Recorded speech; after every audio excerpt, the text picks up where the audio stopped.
Let's see what sort of trash St. B has. Oh, see. Gloves on?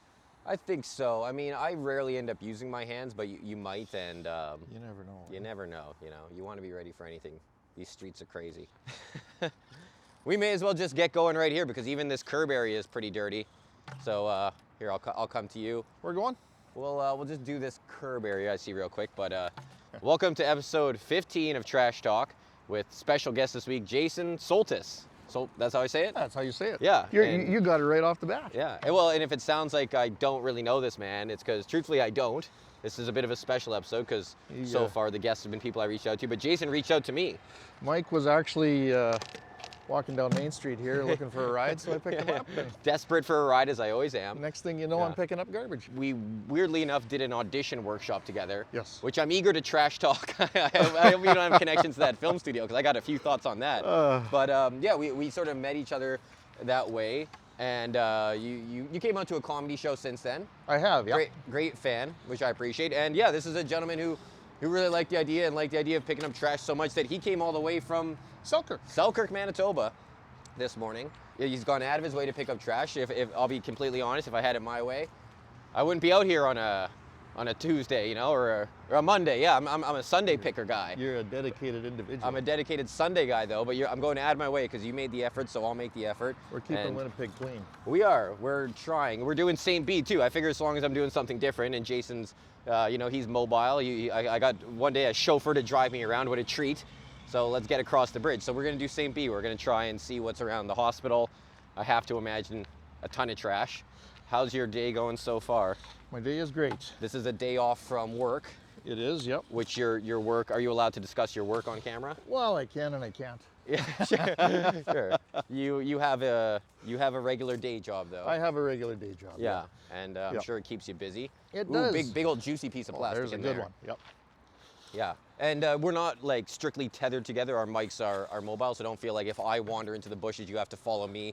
Oh, great. We want to do as good a job cleaning as possible. Sometimes that means dividing and conquering. I won't get lost. Yeah. I don't think you'll get too lost. Yeah. Yeah. This is a nice area. So yeah, it is funny that we met each other through an acting workshop because we couldn't have much more different backgrounds. Like I'm a comedian. Yep. And that's why I was sort of interested in this class. And yeah, again, I don't want to say what your job is, but you have a pretty regular job. I do have a regular job. Yep. And so how did the acting bug find you? I'm nearing the end of my tenure for that job. Okay. Oh, big 2-liter. Therefore, the acting thing sort of came to me. Funny story. Okay. It better be. I don't know. Do you want to hear the whole thing? So when things started to pick up about 8 years ago, there's a hole. That's plastic, and that's going to come out like this. Yeah, sometimes the plastic is truly, we don't have the tools for the job, but if you're willing to get down in it, then we respect that. Never get down to the riverbanks this much. Anyway, when you say 8 years ago things started picking up, you mean started picking up for you acting-wise? So my daughter at the time was sitting at the computer and she was kind of giggling and being mischievous, and I said, hey, what are you doing? And she said, well, I just played a joke on your dad. I said, what was that? What was that there? Oh, see now, that might be above our pay grade. Is that too big? Well, if you think, I think that's part of the earth now. Yeah. It is, yeah. Yeah. And so she said, I just submitted I'll get this. Your name and a wonky bio and this really ugly photograph of me to a casting director. And that first summer, I guess that was 2018. Okay. I was picked up for quite a few shows. It was almost every couple of weeks. Okay. Primarily these reenactment shows. Oh, I'm familiar with those. Yeah, we do a lot in Manitoba. We do a lot of those, yeah. And so that was my introduction into acting. I really didn't chase after it. As it kept going and I kept getting phone calls, I kept getting an increase in roles. Ding, ding, ding, ding. We call this a fun find, Jason. X-Acto nut blade. Beautiful. No handle. Yeah, beautiful. Big find. That's a good one. Yeah. And my last sort of big gig, I guess you could say, was a Hallmark production. Nice. Yeah, so they do a lot of those here too. Where I got a minor character role. You have lines? An actor role, had lines. Wow. The whole 9 yards. So I got the whole special treatment. Oh, there's going to be needles here somewhere. What did you find? Drug stuff. Needle? Like No, just the cap? liquid, the alcohol or whatever that they have. Oh, the little methadone The vial little- or yeah, whatever? yeah, the little okay. vial. Because we are meant to have a specific container for needles. Yeah, As you know, as a fan of the show, I'm sure you know Sharp's container. Absolutely. Donated by Michaela Smartbrows. Nice. But I don't have it with me, so we're going to pass by any needles we find today. Okay. But anyway, so you're booked in busy. You're getting into the game, and then what? COVID derailed your acting career? COVID slowed down everybody's acting career. Yes, yeah. Fair enough. But I still did keep working. There was still some jobs. A couple little pieces of plastic here. This is a Fat Florister B. What is that? Probiotic sort of juice sachet or sugar. It's like for runners, I think. Sometimes they use those little sugar tubes. Oh, going for it. Yeah, I'm going for it. Mesh and stuff. Yeah, honestly, I bet if we got up this hill, it's probably. But that might be. It's That seems like a place where people maybe are returning to their trash. Yeah, yeah. Yeah. So I got a few jobs there. Now I've become a professional auditioner. Yeah. Hence why we were in an audition workshop. Basically, Which yeah. if you don't want to name the acting studio, then we don't have to, because maybe they still get you stuff. I personally haven't gotten anything from them, and I'm bad at auditioning. Is scary. Like, I don't know how you feel. Auditioning is an art. It's almost different than the acting, because like when you're acting, and I'm not a good actor. I'm like you. I've had one speaking role, Incompetent Doctor, in the film Lucky Strikes, just came out on Crave. Right. And I'm not a great actor, but I can do that. But like the fear of auditioning, because it's just, at least when you're acting, you know, you're on set and it's like we're doing this, but like auditioning, you're in this room and the casting director's behind a table, and it's like the nerves are awful. And so I took this audition workshop with this place, and they promised a real director from LA was going to be there and give tips. And there was a real director there. I did look into him after. It was a good find. It's a THC drink and a spiked Snapple. Oh, is that what that is? Yeah. But basically, this director, like, there was a camera set up. Yep. And in my mind, I was like, perfect. We're all going to do dummy auditions and then look back. I'll get to see how I look on camera during auditions. This guy will give me cues for memorization, for whatever. And then, yeah, he sort of looked at the director of the studio and said, you know, what have you told them to prepare? Do they have a scene? And she said, no, I just told them to prepare like a sort of a minute-long speech about themselves. And so that day, like 16 of us who were all ready to audition, I think, instead he just had us give our minute-long speech about ourselves. And then his advice was like, you're in enforcement. He was like, that's what you got to lead with. You know, you're telling me about yourself, and you start with that, and then you move on. Right. Jason, that's all I want to hear about. Yes. And if you're that interesting, I'll put you in my movie just because I want to know more about you. Right. And I was like, all right. And then I go up and, you know, I say I'm a comedian. And he's like, that's what you got to lead with. And basically his advice for everyone was the same, which was lead with the most interesting thing about you. And all I'm thinking is, buddy, I've been in a few auditions at this point. At no point are they asking me about myself. They want me to do the lines, right? That's exactly it. Yeah. So would you agree that that workshop was more or less a total waste of time? Well, it all depends on your past history with acting. Mm-hmm. And what that person is trying to accomplish. So what I took away from that was, be yourself. Sure. When you go into the audition, no matter what happens, all they want to see is the guy who's standing in front of them, who is giving themselves to the camera, who doesn't look fake, and who doesn't look desperate or like they're trying to get a job. Right, but I am desperate and I do want a job. So We're all desperate, like, man. The way you said that would have been infinitely more valuable to me than what I got that day. I tried to put a positive spin on it, and that day, you know, that guy, he was pumping my tires hard. He's like, oh, you're a comedian? I could put you in one of my movies. You know, comedians can do drama. And I was like, okay, I didn't learn anything about audition, but maybe I made a good connection here with the director. Yeah. And he was like, message me. I messaged him. He sent me back a few of his own like podcast clips. Like he does some sort of like, he does his own podcast. Yes. So I said, hey, I'm the guy from the class, and you said you're back in June and you're filming something, and you know, here I am. He didn't answer. He sent me a few of his own clips, and then eventually I just started sending him clips of my own from my Hot Deal show, which he didn't. He looked at, he didn't answer, and then I was like, all right, we've come to the conclusion of our relationship, this guy and I. Right. But yeah, that was $240 down the fucking tube as far as I'm concerned. It's not cheap. It's not cheap, and actually that is one of the cheaper classes. And I realized after, I'm like, oh, maybe that was my fault, because I went with, it wasn't a full-on acting class. It said it was just audition techniques. So I was like, okay, well, let me get my toes wet with an auditioning class before I geez. commit to, like, you know, the acting workshops, they start at like $500 for, Yes. you know, 2 days or whatever, or a day. So the one thing that I've noticed since I've been in this industry is that young people are easily manipulated. Yeah. And young people sometimes take words as promises, Right. and sometimes those words can be skewed towards promises. And, you know, I'm going to make you a star. Yeah. I've never been promised anything in this business. I never will be promised anything, because if someone promises you something in this industry, it's a total farce. Absolutely. They can't. Yeah. It is so random. You have to be the right look at the right time, at the right moment. The stars have to align. And it all depends on what you want to do. Yeah. So if you want to be a working actor, sure, keep auditioning. You'll be a working actor. Mm-hmm. If you, oh, somebody had blueberries. This is a messy area. If you want to, you know, be a comic like yourself, Yeah.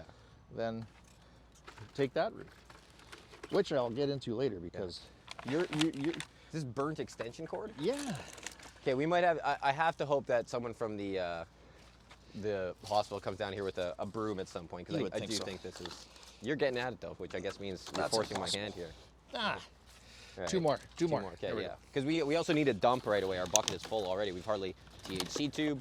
So much trash associated with Yeah. smoking and weed and everything. It's really a shame. So me having a bit of a longer tooth and a few years Hey. behind my back. Fun find. Oh, good. What's Snow that? globe. Look at that. Alcatraz Island, San Francisco. Look at that. This is an intact snow globe. Like, I'd love to keep this, but I also don't want to put it anywhere near my person. Trash?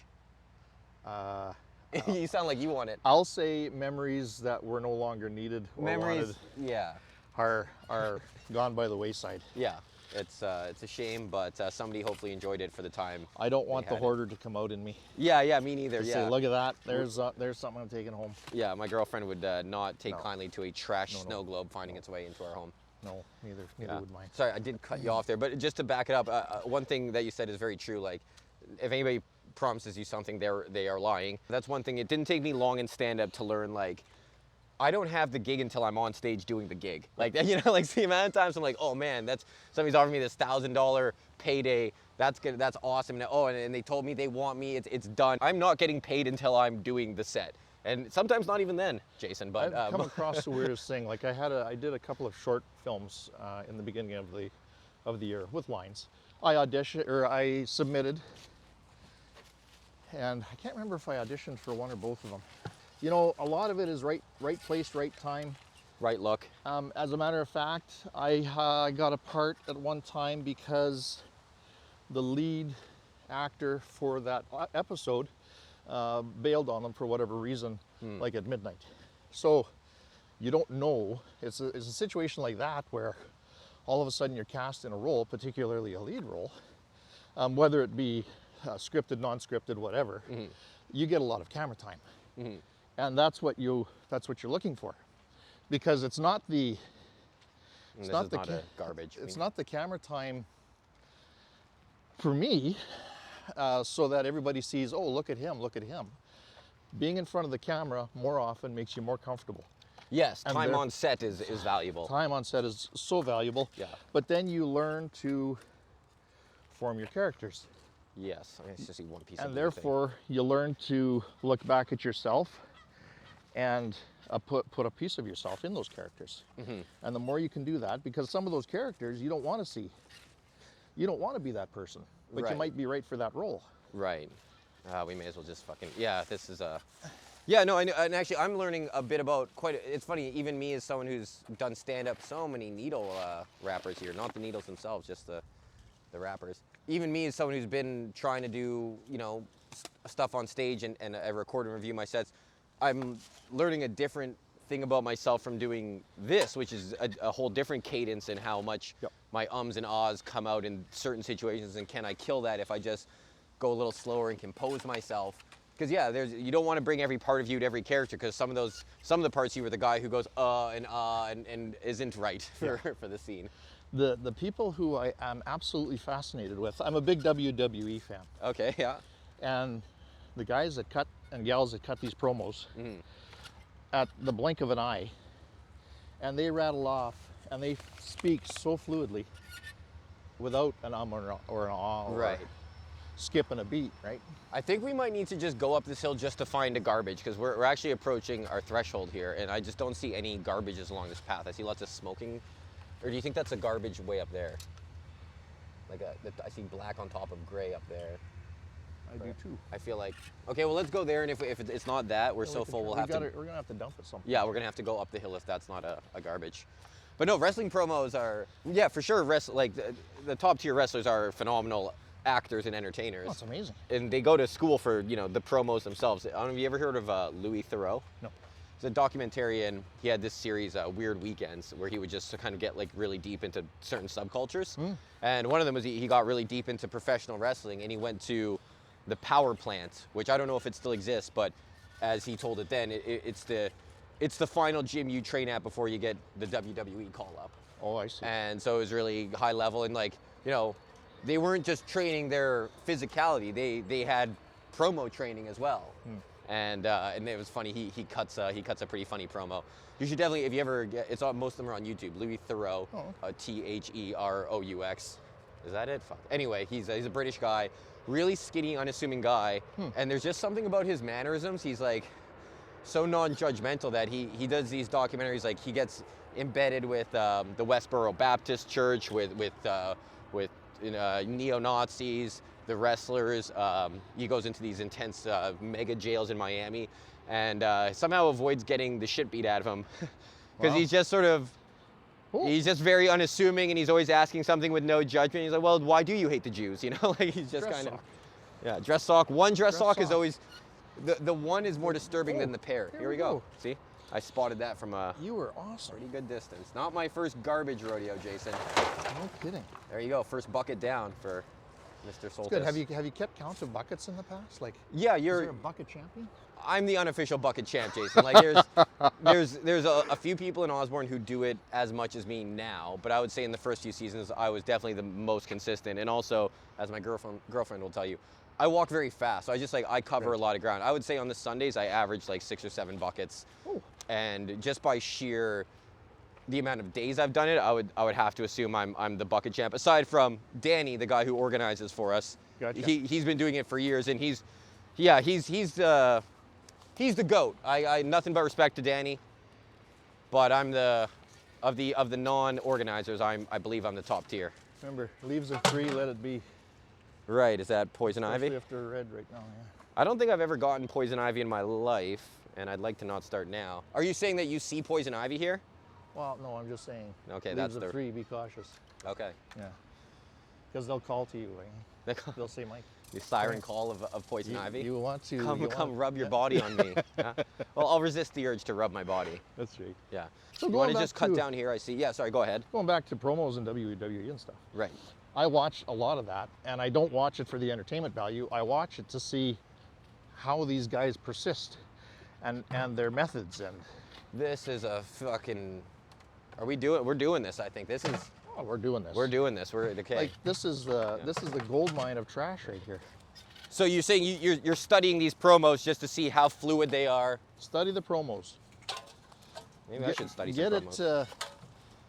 Watch what they do. Watch their little mannerisms. Watch them connect with each other. That's the biggest thing.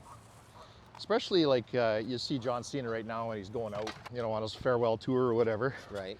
He's connecting with every wrestler, almost in a way that's not acting, but still is sticking to the script. It's like, have you ever done an improv class or anything like that? I have.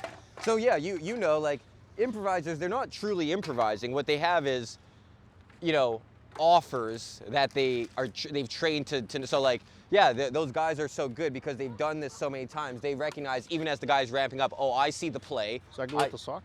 Yeah, maybe.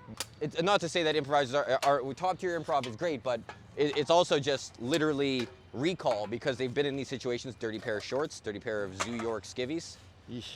Sorry, I'll get a firmer grasp on it. Yeah, let's go. There we go. They know the offer being made. They recognize what the other guy's setting them up for, and that's how they have those fluid back and forth banters. So if you can do that, even just as a human being, talking to another person, right? Get those communication skills that we lost during COVID. You know? Yeah. That was a huge deal. Nobody wants to talk to each other anymore.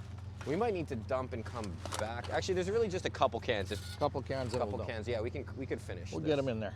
Yeah. Oh, here's a pair of spectacles. Pair of spectacles. Somebody needed those once, and now they're trash. Oh, they're gone. It all ends up in the trash. Gosh darn. I could even, if we're sort of one can over the threshold, I'll just carry it up the hill. Okay. Yeah. Well, there's a Burger King wrapper there. Burger King, okay, Burger King, you don't belong here. Oh, Burger King fries, you don't belong here at all. Oh. All right, let's go back up to that garbage. Okay. So the one thing that I love about acting is that, I mean, I when I was younger, I was creative. As you get older and you get into And life beats you down. jobs and marriage and that sort of thing, and happily married, by the way. Sure. Lovely children. Yeah. She might say the same thing. on her day. You've met her. On your day. Yeah. I've met her? Was she at the workshop? She was at the. Oh, of course. comedy Yes, show. yes, of course, yeah. Met, I mean, I would say we were briefly introduced. You were yes, you were yeah. introduced. I didn't get a scale of how much she does or doesn't still love you. I mean, that's, but no, I'm sure it's a happy. Well, Sure. see, 100% her being there with me is That's true. that's the litmus That's test true. right there. Yeah, that's true. I said, hey, we're going downtown. She said, to where? I said, The I back don't of a know. grocery store. Some guy said, come on down. Yeah, that is She true. said, okay. So she's always up for game, eh? She's always up for adventure. That's what you want. Absolutely. Yeah. That's never left. 27 years. So anyway, you were saying you felt that you got in the ruts, you lost the ability to imagine. Right. Yeah. Imagine. Yeah. So 8 years ago, I was given the opportunity to reimagine, be creative, and then with the directors that I worked with and the producers, encouraging creativity, not being stuck in any sort of we want you to just to do it this way, Right. right? And so all of a sudden you're having fun in life again. Hang on, I saw a can as we were making our way, and now I didn't see it on this pass, but I just know that there's one can that I saw. I saw a Twisted Tea, which is Twisted Tea, as you know, we love taking down a Twisted Tea. Hang on. Oh, actually, Jason, you want to come this way? There actually is a bunch over here. Oh, sure. It's funny you mentioned, like, yeah, good directors, like they let you roam. They don't tell you we want it one way, because definitely my weakness in auditions is that I'll do it the way I want, and then also I'm nervous, so I do it too fast.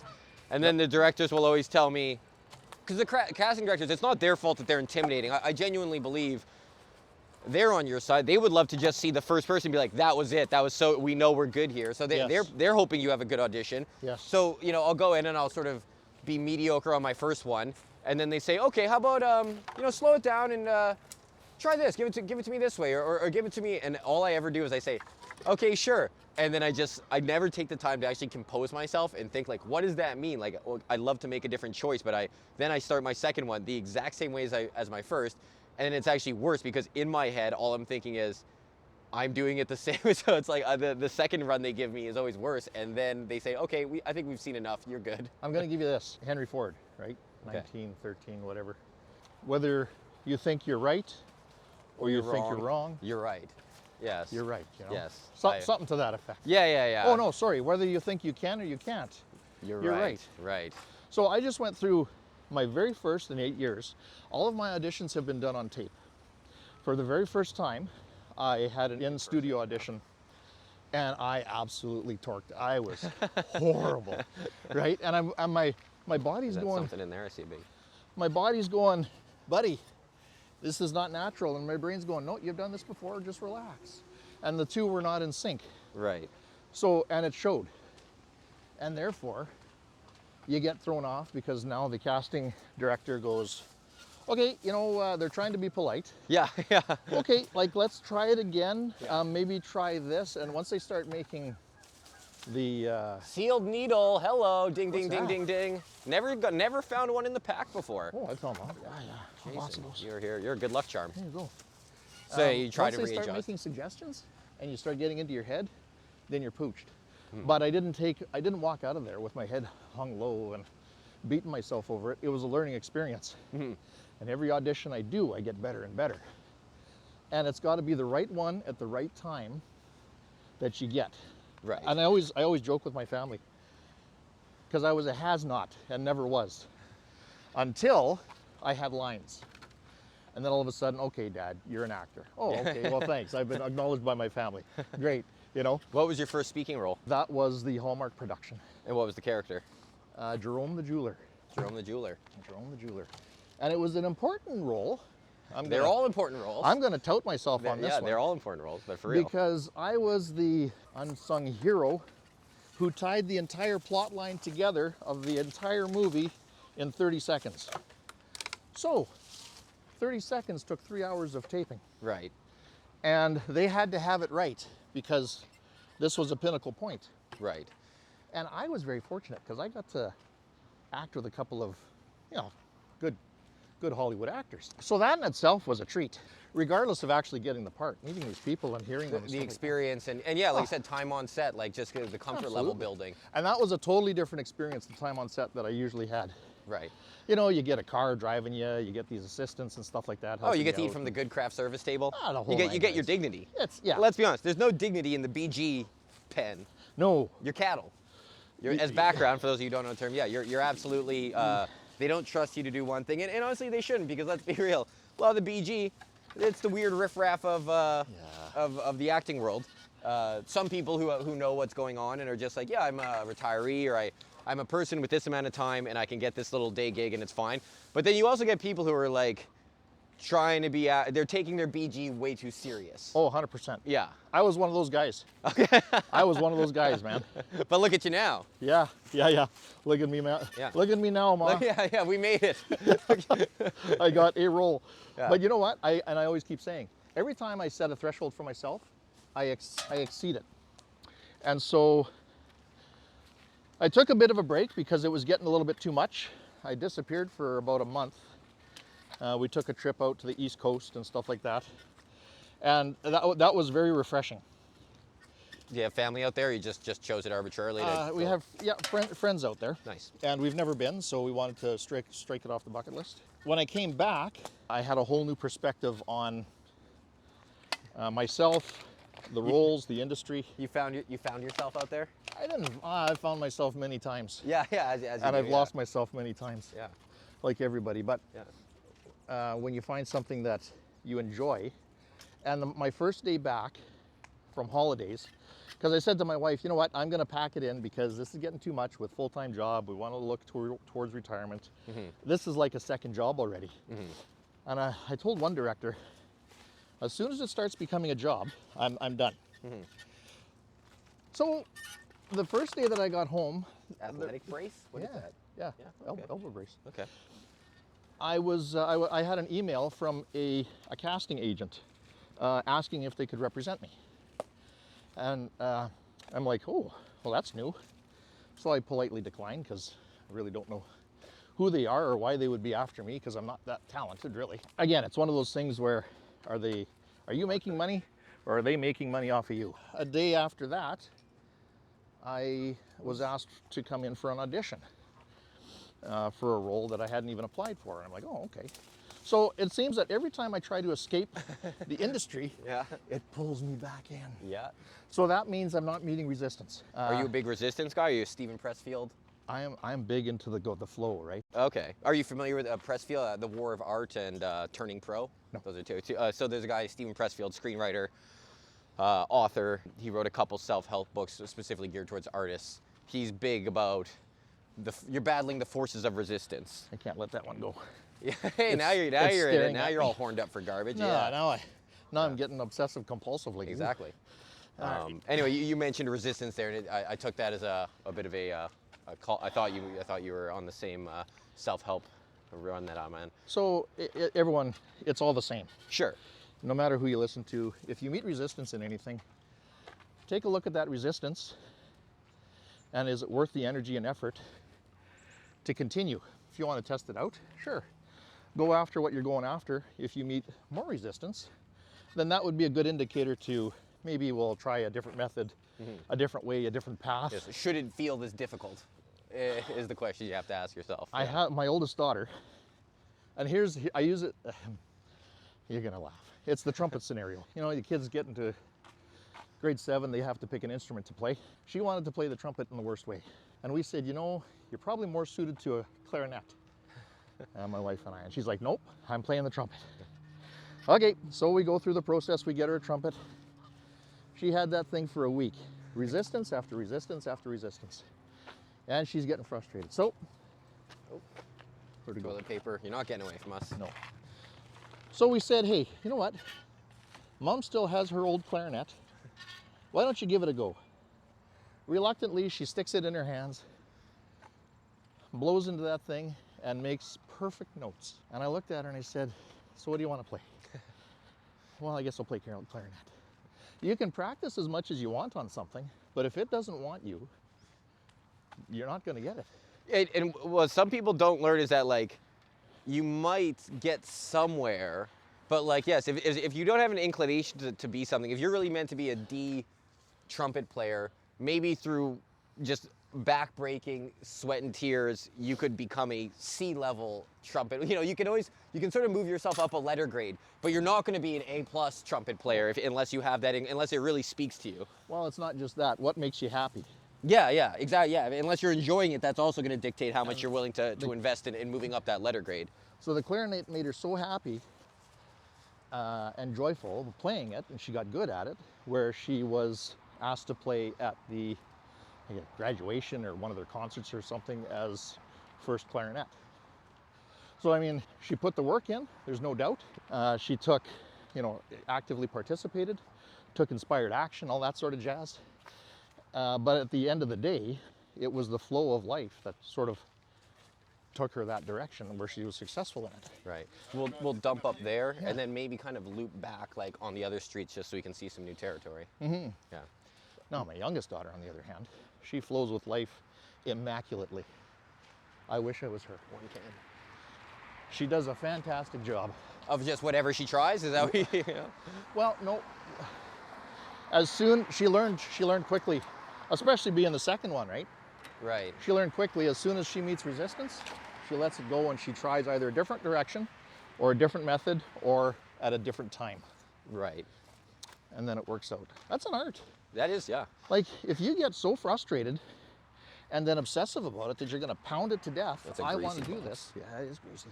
It's greasy. What is that? Look like chicken fingers from Safeway or something. It's a greasy deli Value counter. meal chicken legs. I know with potato wedges. I know my greasy deli counter meals. $9.83.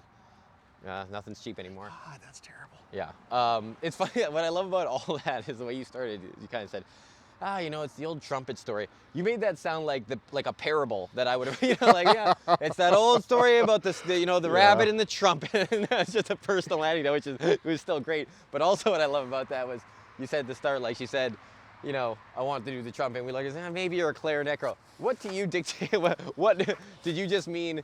Like, why did you think at first glance she was more of a clarinet gal than a trumpet kid? So it wasn't as much as we're gonna dump right away anyway. Don't cram too hard. We're gonna try. And actually, this is her mom had a clarinet, so therefore. So basically, it was a cheapness. It was a cheapness question. Cheap. Yeah, okay. But so there's a couple different lessons at play here. Absolutely. One of them is resistance, and one of them is let's not invest fully until we know what we're in store for. Good to know. That was a good dump, Jason. That was a solid. It's all part of decision making. That was good. There's a lot more back here. Yeah, okay, let's do it.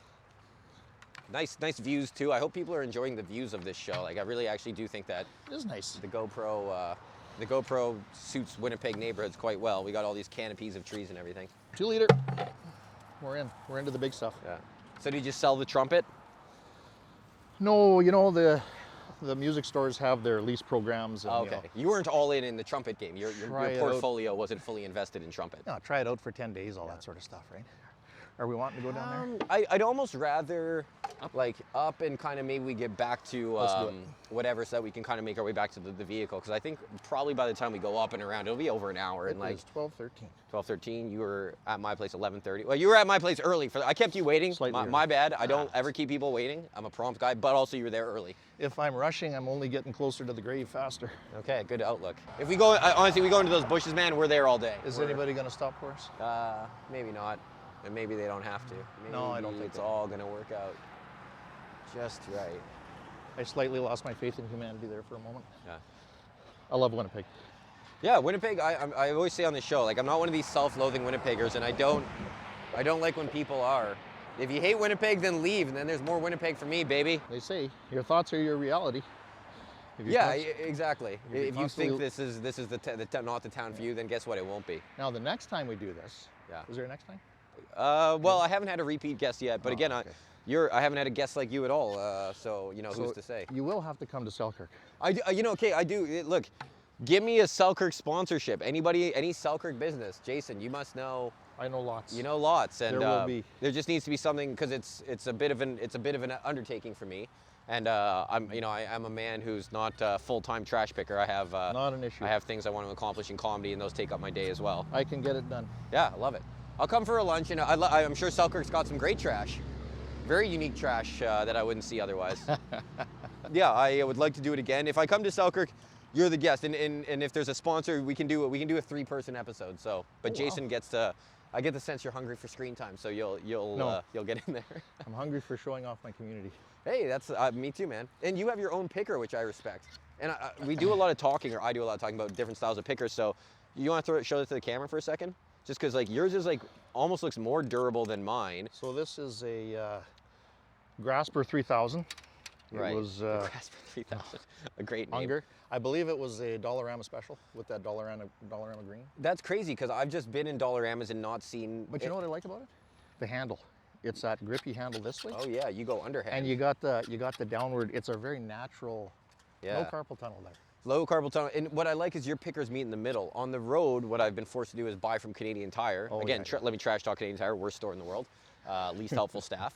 But what they sell there is a Mastercraft grabber tool, and its pincers don't meet in the middle. Right. It's got like an upper one, and then it's like a chopstick system. So it's like you kind of have to look at how you're going to pick. Whereas these ones that meet in the middle, you just pick. intuitive. Yeah, it's quicker. Get around. I feel like this park seems like it's probably been maintained. So let's even get off the park and maybe see if some plastic on these boulevards, and then we'll get back to the main strip. And I bet it's pretty bad. I think I see something on that curb, and maybe that's just a piece of curb. What is that? It's right in there. Oh, there you go. Well done. You had to kick that out of the earth itself. The park did not want to give that back to you. No, they didn't. So look, you're. I love that you're a Selkirk booster. What would you say if I come to Selkirk? Is what's the move? I gotta go eat where, and I gotta go sit at the riverbank or what? We have the waterfront, Right. which a lot of people fish off of all the time. The Marine Museum, there's a nice walking trail, extends quite a few kilometers, down the waterfront into walking paths and past the Marine Museum. I don't know, have you ever been to the Marine Museum? I have not been to the Museum. And, I've been to Selkirk. A lot of, as you know, a lot of production happens there because the Manitoba tax credits get even juicier when you film outside. So I've been there, and I had no idea there was a Marine Museum. Yeah, with old river ships, as I like to call them. Roxy's is always a good place to eat.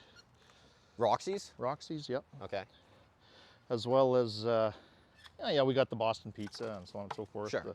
The usual We got fast food. Boston pizza here. I don't need to go far The for usual fast food stuff, yeah. that. Okay, well, look, I love a walking path, and I wouldn't say I love a museum. It's like, I might love a marine museum more than like, I don't necessarily care for like an art museum, you know? Yeah. Like I think at that point, I don't know, maybe I'd just rather look at I can look at a picture of a picture online or something, which I guess is true of the sort of, naval stuff. But yeah, like a big piece of machinery, like being in front of something is kind of cooler to me, and It's maybe always the Naval good Museum to, is it's always good to be in nature. nature. Anyway, walking path, yeah, that's right up my sort of alley. thing. And then, there's been a lot of infrastructure placed in. There's been a lot of building, apartment blocks, housing, street improvements, all that sort of stuff, right? The city is really doing a lot of investing right now. What's the, do you know the population of Selkirk? Over 10,000. Okay, that's not So nothing. that's what classifies it as a city, I guess. Does it? I think that makes you a town. There's over 10,000, you're a city? Over 10,000 years. Okay, okay. You are a man who knows bylaws, so I will cede that. Thanks. We found some good garbage there, actually. good. Considering. Oh, do you see some? Do you think that's trash or big leaves right in the middle? that's trash. Let's go into the middle then. Ooh, I think I see trash in that bush. I'll double back for actually. So what are you looking for in the acting business? I am looking to, just as we mentioned, gain comfort on set. I like comedy, so it doesn't hurt me to be trying to be on camera in comedic roles for sure. It certainly doesn't come to me naturally, which we mentioned resistance. Like it's not so much resistance that I feel the need to abandon it, but I certainly know that it's not. I don't think it's my calling at all. But I'd love to be on set more, get more familiarity, get more contacts, and I want to produce shows. I made the Hot Deals TV show, which you might have seen the clips from. I have. I'm very proud of that, and I'd love to produce it. I want to make a prestige TV one. I want to make an HBO show. I want to make something that stands in the pantheon. And if I can be a small role in that show, great. I don't mind being on camera, but I honestly don't think I need to be on camera to feel satisfied.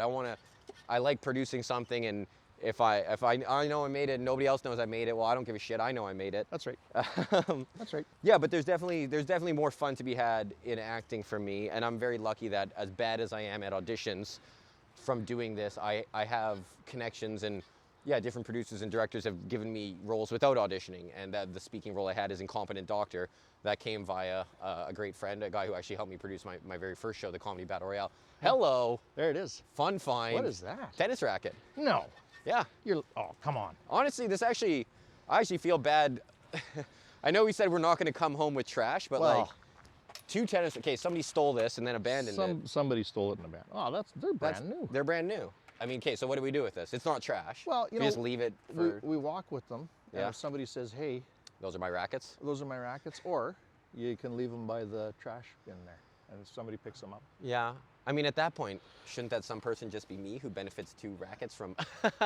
See, everyone has their own philosophies. Yeah. We could have a whole discussion on this. We could. I don't like the mojo that comes with something like that. Sure. Yeah, okay. I don't hate the mojo. I just also don't know that these are brand new rackets. I mean, but you these and your girlfriend trash. would really enjoy those. Yeah. Okay, let's just put them, let's get to this bench here. Yeah, these definitely got stolen, and which is crazy because why would you abandon it? You've done the work to steal it. These are flippable at like a pawn shop or something, right? Absolutely. Atomicas. Or they just weren't into it. Or maybe somebody genuinely forgot them. You know what? Yeah, we forgot them there. There's no courts around here. I envision a picnic with a lovely young couple. Yeah. Okay, you know what I'll do? We'll take them back, and maybe this is our cue to start walking back, and I'll throw them just in my storage locker, and then I like what you say about karma. I'll make a little post. Did you lose your? Are you down 2 Atomica rackets? And then what park is this? This the park by the hospital. By St. Boniface Hospital. Yep. Did you lose these rackets? And if so, give the standard 6 months. Yeah. And then they're yours. But you got to make the attempt. Yeah, I'll make it. I definitely. Okay, the craziest thing, not the craziest thing, but last week somebody left a wallet on the ground in Osborneville, or lost their wallet. Yep. With some money in it, like I think it was 80 or 100 bucks, and their cards, and no real ID though. No easy way to identify exactly who they were or where they were. I had the name. So, and I've been in this situation before where you find something like this and you feel the need to get it back to someone, but it becomes this fucking headache. And so I found this wallet, and there was a name in it, no address for the person, but there was a business card with, the guy was like a, sort of like not spiritual advisor. It was a more, I don't want to use the term, it was a more indigenous term than spiritual advisor, but basically it was an elder. Somebody really, so I called him and said, hey, do you know Kevin, whatever? I found his wallet, and you're the only number in here that I can call. Yep. And so then they called that person and gave him my info, and then the guy called me, and nice guy, I'm sure, but dude, like I'm trying to give this guy his wallet back. Yeah. And he was calling me from this broken ass connection where it was dropping out. Yep. But then honestly, at times it didn't even sound like it was dropping. It sounded like he was like not paying attention to the conversation we're having. I was like, look, man, I'm at 4, I'm giving him my address. Yep. Do you want your wallet? Like, and he was sort of like, yeah, okay, and then I'll be there right away. And then I'm ready. I'm watching this soccer game, which actually, like, it was Arsenal-Liverpool. It was a big game, and it was a tight game. And then 10 minutes goes by, and he calls me, like, okay, I'm leaving now. I was like, dude, I thought you were going to, like, if you're not going to come this afternoon, that's fine, but, like, I just need to understand what is happening here, because I have to get on with my day. I'm trying to do some shit. Need some alcohol swabs? He took about 15 minutes. I said, just call me when you get here. He goes, oh, I have to call you? I said, why, do you not have a cell phone? He's, no. I'm like, okay, then I guess I'll just keep running down to my door at 5-minute intervals, which is what it took. And eventually, it wasn't even the worst thing of my life, but it certainly was more effort than I should have to go through to give a man his wallet with $100 in it. Absolutely. And anyway, yeah, he got it back. He said thank you. Did not offer me a finder's fee, which I don't need, but you know, I wouldn't have said no to at that point because he sort of jammed up my afternoon. See, you know what? I never do something looking for the reward. Agree, but all I'm saying is if these rackets turn into a goddamn headache, this will be the last time I return something. Think of it as an adventure. Yeah. You know, you're going to meet some people maybe. you're going to have some interesting conversations, or you're going to have some great experiences with those rackets, playing, waspy, playing tennis. Playing tennis, yeah. Right? It's true. No, there's no real way to lose, but No there's no sour lemons here. It's all lemonade. yeah. I want to cross here because we're going back, but I also want to grab that one piece of napkin I think we both see there. So I guess we wait. Whew, my arm's getting tired. Is it now? Well, because the longer I hold the stick out and the higher the angle, which is the best angle, the more it. Do you at least switch them up? I kind of don't because I have my pick in hand, and I'm getting better at finding the angle on the guest and I with this hand. Gotcha. So all I'm thinking is that over time my left arm will just get freakishly strong in the forearm. Yeah, you could be in arm wrestling competitions. Yeah, I think No doubt about it. I think that's more bicep. Also, I think have you ever watched those? Like, yes. yeah, You don't remember Over the Top, eh? Sylvester Stallone? No. You probably weren't even born then when that movie came out. Born '88. I mean, I know Stallone's heyday was a little bit after that, but if it's one of his earlier films, then no. Yeah, no, he's a truck driver on the road, and he enters these arm wrestling competitions to. Hilarious. Oh, it's fantastic. It's like Rocky, but with one arm. I'm sure that's exactly how he pitched it. That was the elevator pitch. Yeah. As you know, as an industry guy. Hey, here's the guy. You know, you want to talk about getting into the industry and stuff like that. Unless you make your own stuff, you're gonna have a really hard time. True, and what a thing he made right off the bat. Like, if anybody doesn't know, like, he wrote Rocky, which became an Oscar-winning picture. Yeah. Wrote it for himself. Whoop. Came right out. Lost it. Oh, geez. Well, he sold his dog, man. Pardon me? He sold his dog. Sold his dog? Oh, that's sad. I'm not sure I knew that. To fund it? To be able to fund this. Yeah. I think he bought it back, if I'm not mistaken. Something. Yeah, and I think I've met so many talented people. Look, I used to be the guy in high school. You could call it bully by today's standards, right?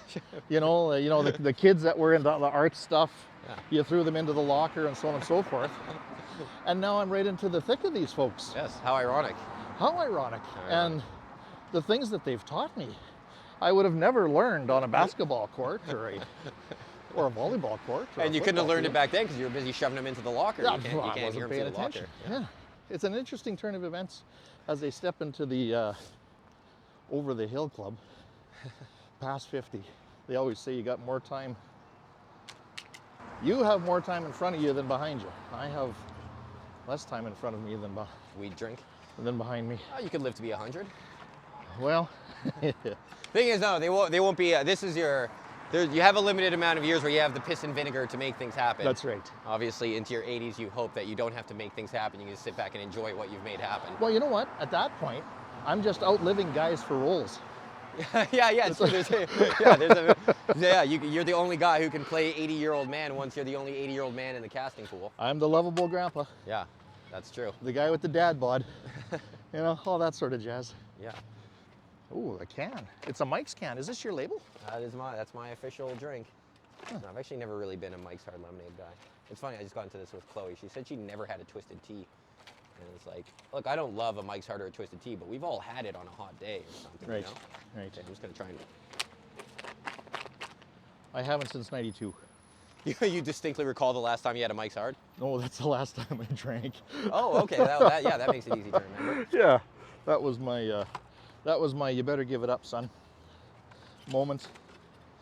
I'm glad it happened. At some point, I know I have to give it up, but also, like, I hate to say it, Jason, I'm a pretty good drinker, and I'm still in pretty good shape. It's like, it's not keeping me from being everything I want to be. Yeah. But I'm always like, how much greater would I be if I wasn't drinking, you know? Like, would I be even more motivated and even more jacked, you know? Yeah, you don't know, right? I don't. Well, I think I can there's no way it's making me, it doesn't really improve anybody. It is a poison that, you know, you trade the long-term gains for short-term pleasure. I have a hard time with the concept that a lot of these very successful entertainers and such were hardcore drug users or alcohol abusers or so on and so forth. But I mean, look at Elvis. Sure, look at Elvis. Yeah, he died. I mean, Right? I think we're saying the same thing, right? There's a guy who changed the face of music. Right. You know what I'm saying? Yeah, And but then, probably most of that positive change he was doing was before he was hooked on pills, right? Ah, yeah. I mean, it's, God, my arm's tired, but we got to get in here. And yeah, and then also we were deprived of Elvis at age, like, I mean, was he even 40 when he died? Like, yeah. he's pretty young, I think. But maybe there's something to people getting inspiration by being chemically helped. Yeah, there's definitely the rocket boost of that, but in terms of, there's no way booze or drugs are helping anyone's longevity, right? So, No, short-lived. yeah, short-lived. But anyway, the point is that I certainly know I'm drinking too much because I drink like, I sort of mark my calendar. Did I do a show today? Did I read? Did I play soccer? They're all positives. But then I'll also mark down, did I drink today? And that's the one that I'm trying to, you know, get down. And yeah, consistently, God, there's something on my glasses and it's just killing me. But here's the thing. So COVID happened, but look how many new alcohols have popped up since. It's the industry boomed. Yeah, funny. I don't even think that industry boomed. You know what's boomed is edibles. I think everybody's doing edibles since COVID. Not a big edible guy. And yeah, as much as I'm joking about, well, I'm not joking that I drink too much, but I'm very lucky in that I've never. Oh, that one's full. Yeah, we can. You want to get the liquid out of that for sure. All right. Fuck you, Dean. That's awesome. Jeez, it's still got ice in it. Is anybody around here? I don't think so. I think you can call it abandoned. This thing, edibles. Trying to get my drinking down. I've lost the plot. You lost the plot? I lost the plot. Edibles have become a booming industry. Right. Yeah. Anyway, I just think that's more than. I personally I drank less during COVID than any other time in my adult life, because I drink at shows. It's like being out in the world is what made me want to drink, and when I wasn't out in the world, I didn't feel the need to drink. Sure. Smoking still has me a little bit concerned. Are you a smoker? Nope. But I surmise that my parents' smoking will eventually catch up with me. Sorry, your parents smoking did what? I surmise that my parents' smoking will eventually catch up with me. Right. Yeah. I mean, that was the thing that they did back in the 50s and 60s and 70s, right? You're saying you think you ingested so much secondhand smoke that you still have the potential for lung cancer? I think so. Yeah, that's very. I mean, smoking. I'm very lucky that like people talk about like going into the malls and the air was just blue. Yeah. And like I was alive for that, but I guess it was so little of my life that I truthfully don't remember it at all. But yeah, there was definitely a. Yeah, you grew up at a time where secondhand smoking probably could have gotten you. I don't think the secondhand smoking that I've encountered has been significant. No. We need a dumpster again. I'm interested to know how the forest fire smoke is going to affect people. Yeah, okay, I've been talking about this. I think everyone's all worked up about the forest fires. That was not a significant. I liked it. I liked the way it smelled. I liked. It smelled like campfire. It smelled all day like long. campfire, but you didn't smell it. Normally, being at a campfire, the worst part is how you smell like campfire. Yes. But this was all the fun of smelling campfire without the problem of reeking like campfire. Yeah. So yeah, all I know is that like I run a soccer league and I play in different soccer leagues, and like games were getting canceled because some guys were like, oh, we can't play in this. I'm like, can't we? And like, let's say we don't play, so you're going to be at home. What do you have a industrial grade HEPA filter in your home? Like you're still just breathing this, right? So Absolutely. What are we doing here? Nice job. Get in there. All of it. Don't get stung. Don't get stung, yeah, for If sure. I get stung, I die. If you're allergic, you're quite fearless for a man who's allergic to getting in those wasps. And the funny thing, especially in Manitoba with the forest fires, was happened at the same time as Folk Fest. And I do recall some people posting like, be careful out there, like the level of air quality right now, it's like you're smoking a cigarette an hour. It's like, is that what you're at Folk Fest and Yeah, no shit. Cigarette an hour is what you're worried about? I think you're damaging your body in a lot of other ways. Yeah, no kidding. About the wasps, it wouldn't be the first time I died, so Yeah. I'm not too afraid of that. Have you been stung by wasps before? Is that where No, I flatlined once before. Oh, really? Yeah. From what? Funny enough, kidney stones. Hey, that's crazy. My dad had pretty bad kidney stones. They didn't kill him, but. And sepsis. Oh, okay.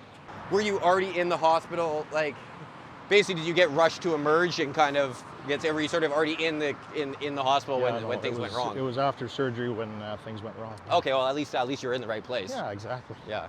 My dad, he's had him a couple times, and one time was super bad, and maybe it was the first time because he really didn't know what it was. So I remember I went with him to the Misericordia Hospital, You know, my dad, I guess on his day, he does look like a sort of a disheveled guy. And this was not even his day because he was already messed up from, you know, rolling around on the bathroom floor for a few hours. Yep. I get him to the hospital, and I always remember the doctor just being like, all right, buddy, what'd you take? You take something? And Dad's like, oh, no. The guy's just like, yeah, I can't help you if you're not going to be honest. It's like, They told me the same thing. This guy was certain that my dad was a junkie. They automatically went to the judgment. Yeah. I hate when they go straight to the judgment. Yeah, it's good to know that it wasn't just my dad that they did to you too, but it was pretty funny. No, Me as a kid, I'm like, did he take something? I got the whole, yeah, what did you take, buddy? Yeah. Right. Can't help you if you're not going to be honest with me. Yeah, that's right. That's compassion. Yeah. Yeah. Fair. So I'm sure it's not easy to be an ER doctor because probably 90% of the cases are a guy who took something and isn't being honest with you. So. Yeah. Well, I mean. You want to make it? Yeah, let's make it. Let's Okay, make it. let's Let's make it. You're I the believe in soccer us. player. Yeah, absolutely. If I fall down, just leave me. Okay. Yeah, I was gonna do that anyway, but it's nice that you told me. I'm okay with it. I don't have to feel guilt about it. No judgment. Okay, great. Well, I think we're gonna make it with nobody flatlining or getting run down by a car at this. We're so close to home today. free. Not today. I normally don't. Again, you don't have the gig till you've got the gig, but I think we've got the gig. There is actually a documentary on it. My death experience. Oh, really? If anybody is interested. The show is called I Died and Came Back. It is on Prime, Super Channel. Okay. There are 2 episodes per 1 hour episode, and I think I'm episode 10. Episode 10. You closed the season. I Probably. believe I did. Yeah. 10 or 11. You had the best death. I guess so. Did you see a white light? It makes for interesting TV. Did I see a white light? Yeah. Well, to be honest with you, Please. it was an experience. A lot of people have had them. I think the woo-woo out of the whole scenario is kind of gone. The brain is a complicated thing, what people see Right. in those last moments. We going for it? Yep. Yeah. The director of that specific episode asked me to come down and give a hand, give my input to the whole thing because I was there, so I did. Yeah. And he did an absolutely marvelous job of the whole thing. Okay. If I was to be able to explain the whole ordeal, it's right there in that episode. Okay, great. Well, yeah. Okay, then yeah. Don't try and recap it here. It sounds like this Take guy a look told at your it. story. Take a look at it, make your judgment. It's on Prime. Do I have to get an additional subscription, or can I just watch it on Prime? I have no idea. Okay. I think it's on the Super Channel part of Prime. Okay, that sounds like additional subscription. Hopefully, trial subscription. There are. Get there on the trial. That's how I watched it. Yeah. Okay, great. It was one of those another thing in life, right? Yeah. How old were you when that happened? That was in 2010, so I was 38, I believe, 36 or 38. Whoops, sorry. No worries. Young guy.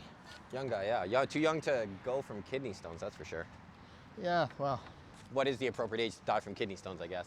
I don't think there's It any. probably isn't one. I wouldn't wish kidney stones on any human No, being. just seeing my dad go through it, horrifying. No. Absolutely horrifying. You know what do the ladies say? It's men will know what pregnancy is like if they have kidney stones. Right. Okay, I think I see a little bucket over there, All right. and that's going to be the final empty. Cool. Yeah, this has been good, man. I appreciate you for reaching out and supporting. Also, yeah, you're the #1 liker of my comedy clip, so that's got to get you an episode if You know, nothing else. I have to thank you because the very first comedy show I saw was Fluffy. When Okay. He came here last year, I believe it was, Right. at the Life Center. Gabriel Iglesias, for those of Yeah. you who don't know who Fluffy is. That guy. So I got a taste of Hey, it. fun find. Yeah, beta fish, Beta fish, yeah. goldfish. Or betta any, fish. yeah, or any fish, yeah. And so I got a taste of it. And so when you said, "Hey, come down and see the show at Lucy's," I'm like, "Yeah, let's do that." And I'm so happy I did because the intimacy of the size of the room Yes. contributes to the connection of the people, which gives in my opinion, the comedians a boost and a better time. Yeah. Look, comedy doesn't happen in an arena. I understand why a comedian grows to that level, and that's the goal, to sell the most tickets all at once. I've said this in Guys That Call Me Out, like, no one's offering me an arena, but for the record, not interested. Well, you know, like, I love it in a 200-person Yeah. can still be pretty intimate, but you know, what we've got going at Lucy's is 52 seats with a little standing room in the back. Yeah. Yeah, I don't want to brag, but I feel like what you saw at Lucy's was probably 10 times more entertaining than what you saw with Fluffy. Absolutely. Yeah, there you go. Absolutely. We happened to go to Rumors a couple of weeks ago. First time I've been. And again, similar experience. Had a great time. Great laughs, good comedians, good atmosphere, great food. Great food. It's a great club. Yeah. Same with Lucy's. I mean, you walk in, what do you want? Tacos, arepa. Yeah, it's all there. And there's nothing like having a good full belly while you're laughing. Yeah. It feels like home. Yeah. It feels like you're with family and can just sit and relax and take it all in. There you go. Yeah, well, this is trash talk, but that's a great positive note to end on. So, do you have any specific, was there anything you wanted to trash that you didn't get the chance to? You know, I was looking for some gold and diamonds and a couple of rubies, necklaces, but it didn't happen. We settled for what we got. We got some twisted tees and a needle still in the package. You know what? A couple tennis rackets. I'm just satisfied with helping Mother Earth. Yeah. She needs all the help she can get. We're the guys messing her up. Yeah, absolutely. And great times, and yeah, that's it. All right.